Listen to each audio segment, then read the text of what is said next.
Olá pessoal, mais uma videoaula na área. Hoje eu vou ensinar como baixar Tipicam. É muito fácil e simples de fazer.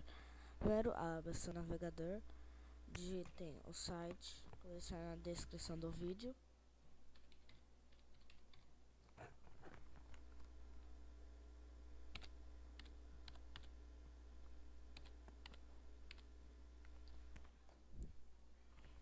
Apertem Enter. Só pesquisar por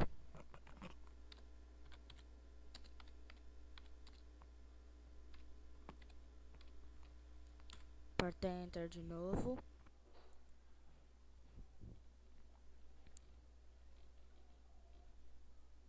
Eita bosta, não apareceu o que nós queríamos. Pesquisar de novo. Tipicam. Tá com problema essa merda. Ô bosta.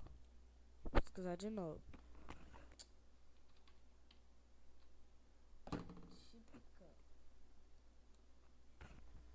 Tipicam. Assim, sem os D.2. Aí vai ser melhor.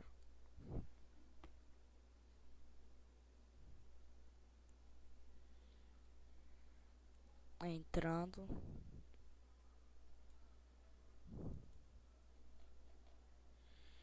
Aí entrou, pessoal. Eita bosta. Clica aqui, vai. Captura de vídeo. Camtasia Studio. Aqui. Tipicam. Tipicam tudo junto, pessoal.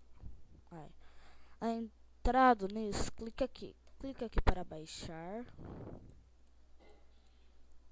Como eu já tenho o Tipicam, eu não vou baixar ele, mas vou mostrar como instala ele.